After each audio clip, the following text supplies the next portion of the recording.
Di setiap situasi apapun, keadaan apapun, kita harus sadar Allah. Karena ilahi anta maksudi. Seberat apapun, kita harus sadar Allah. Ada campur tangan Allah di dalam kehidupan kita.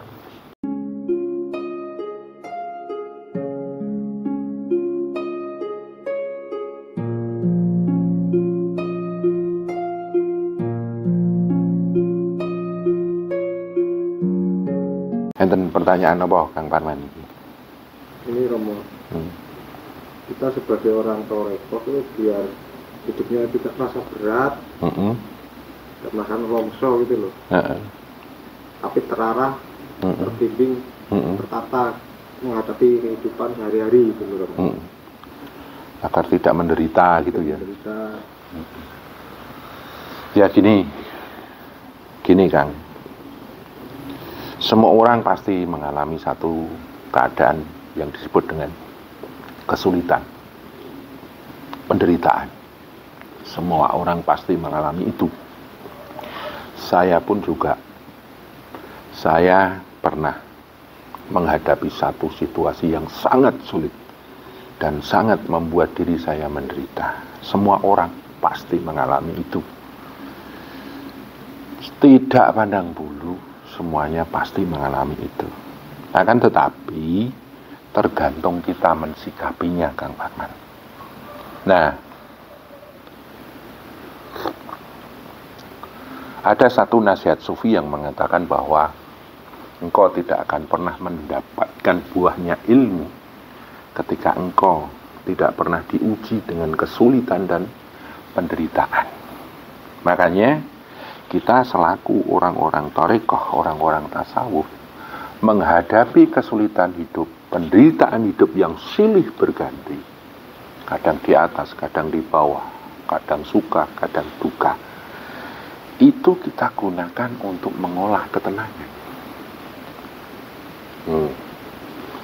Jadi, ketika kita sering semedi, meditasi, kontemplasi, itu kan membangun ketenangan dah.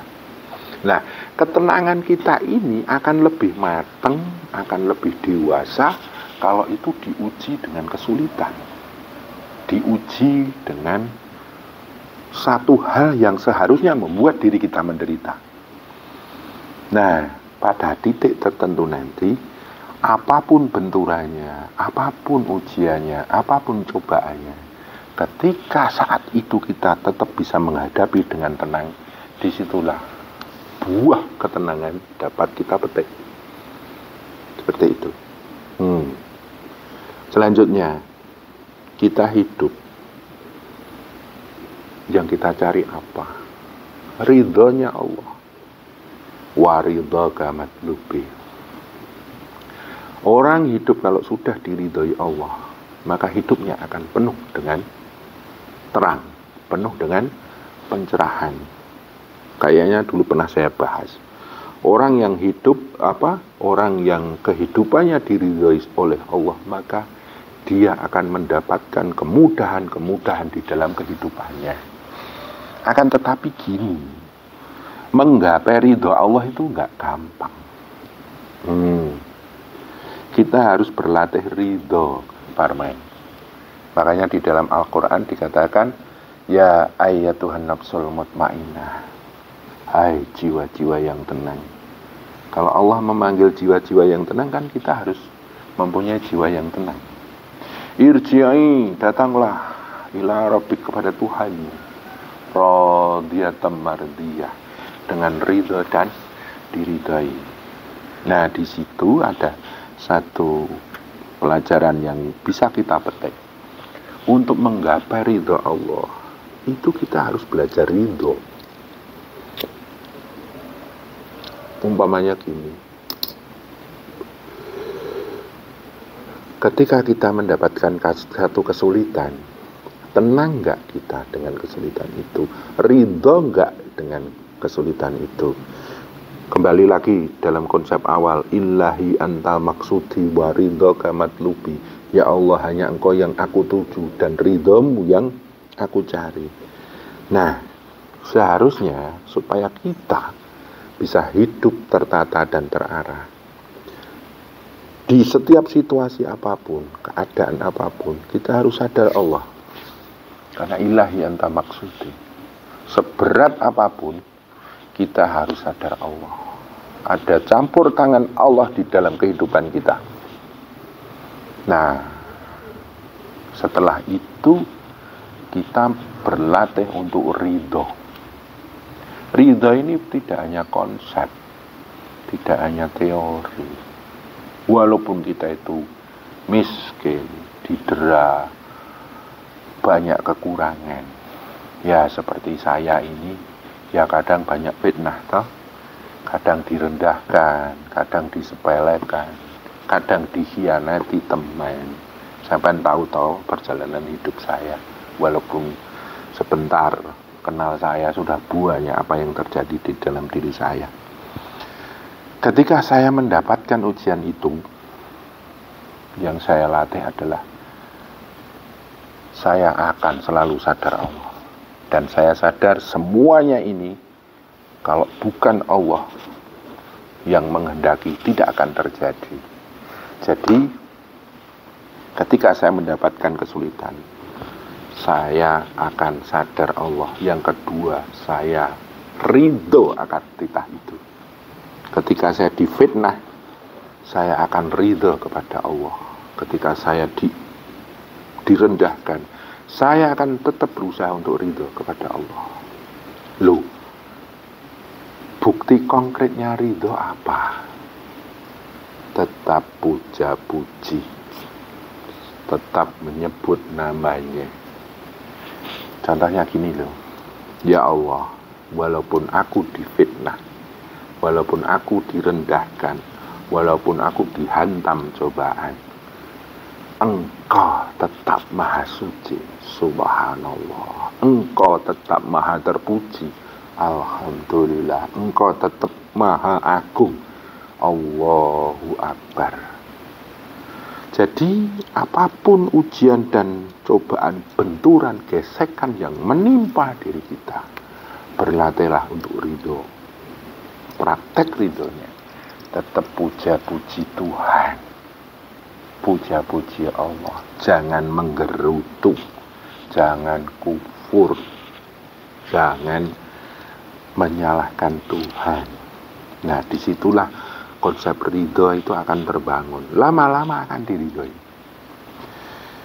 Lah ridho Allah yang bertajalli ke diri kita inilah terbukanya pintu pertolongan. An-Nasir namanya, Allah yang maha menolong. Seandainya saya difitnah orang, saya tetap puja-puji Tuhan sebagai bukti keridhaan saya. Saat Allah mendatangkan ridha, maka kita akan dibebaskan dari fitnah itu. Ketika saya kesulitan harta, berkekurangan harta, dirundung kemiskinan, dikerundung kebangkrutan, saya tetap puja-puji Allah sebagai tanda ridha saya kepada Allah. Tanda Allah meridai, maka Allah akan mentajalikan sifatnya. Semua beban hidup yang saya sebutkan tadi akan dilepaskan oleh Allah.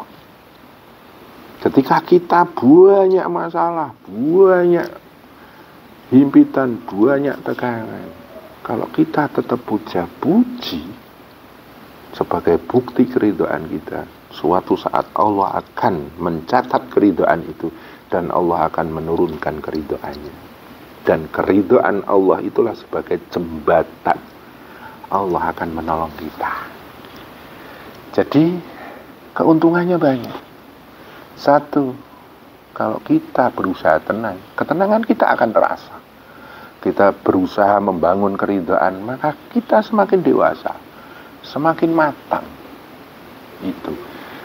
Dan ketika ridho Allah datang, hadir dan menghadirkan pertolongan, maka semakin yakinlah kita bahwa Allah itu memang maha belas kasih kepada Allah. Nah, kalau pertanyaan jenengan tadi supaya tidak nelongso, supaya tidak merasa terbebani, supaya tidak menderita, sibukkanlah dirimu. menata ketenangan, menata keridhaan.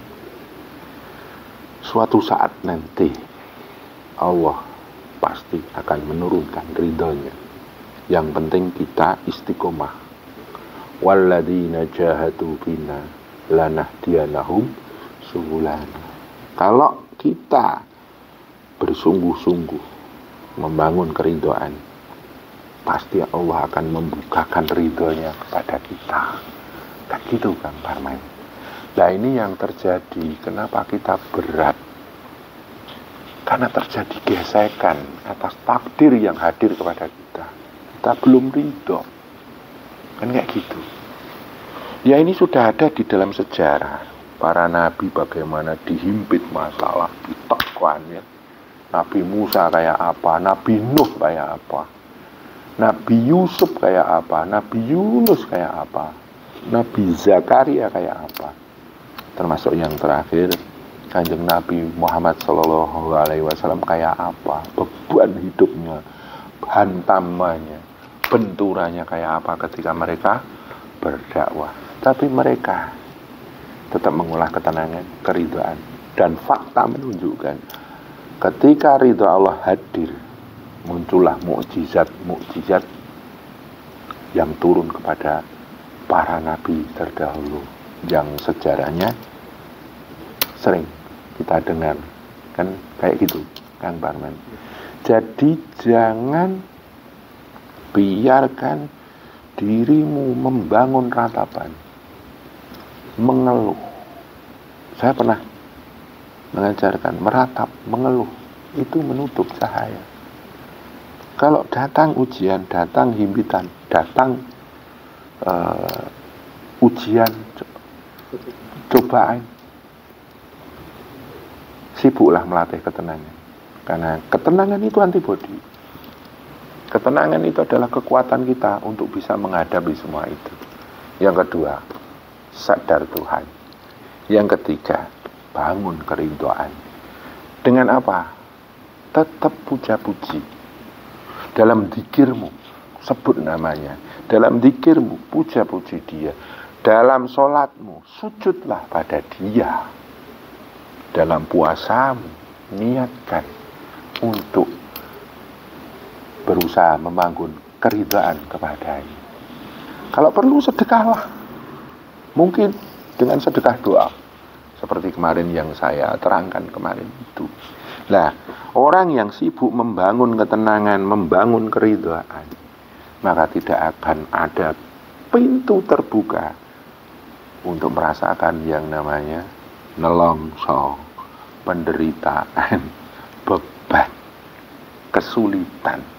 Itu semuanya terasa sebagai tangga-tangga taqarruban, tangga-tangga mendekatkan diri pada Allah. Ya memang orang melihat kita berat, orang melihat kita menderita, dan secara rasa, itu namanya rasa awal manusiawi. Ketika kita merasakan di awal, kok berat, kok sulit, sangat menyedihkan. Itu rasa awal, wajar. Tapi jangan berlarut-larut. Langsung bangun ketenangan, bangun keridhaan. Kayak gitu. Untuk amaliyah konkretnya bagaimana, Rom? Amaliyah konkretnya itu situasional, among waktu, among mongso. Kayak gini contohnya. Ketika saya duduk kayak gini, tiba-tiba ada rasa kesedihan, ada rasa penderitaan, karena tiba-tiba muncul satu ingatan yang membuat tergugah rasa sedih saya, tergugah penderitaan saya, atau mungkin ada berita yang membuat saya sedih atau menderita, atau mungkin ada satu keadaan yang menimpa diri saya. Saat itulah saya langsung mengolah ketenangan, saat itulah saya langsung mengolah keridhaan. Lah nanti sholat malam, monggo, silakan. Lah kalau nunggu nanti malam mungkin terlalu lama. Lah mungkin sekarang ini, mumpung ini pagi, langsung saya sholat duha. Atau mungkin sholat sunat mutlak. Saya sholat atau wudhu, ya, wudhu, duduk, kemudian membangun ketenangan, membangun keridhaan, berzikir saya, melakukan puja puji. Kalau memungkinkan untuk sholat dan kita saat itu benar-benar dikuatkan untuk melakukan sholat, lakukan saja sholat itu. Nah, jadi situasional. Nah, ditambah nanti lagi habis sholat wajib 5 waktu. Situasional, penderitaan dan kesedihannya masih ada. Habis sholat 5 waktu, lakukan olah ketenangan, lakukan olah keridhaan. Seperti itu Kang Parman. Prakteknya enggak sulit-sulit amat. Jadi bisa refleks nih loh. Umpamanya saya dengar berita ya, kita kayak ngobrol kayak gini, terus ada berita yang membuat kita kaget, terus sedih ya, langsung diem, olah nafas, olah ketenangan, ya, kita bersemedi agar kita membangun ketenangan. Habis itu langsung Allah ta'ala ilaha illallah, langsung subhanallah, subhanallah, langsung, jangan nunggu nanti. Tuh, nah, jelas betul kayak gitu. Itu konkret Kang Parman.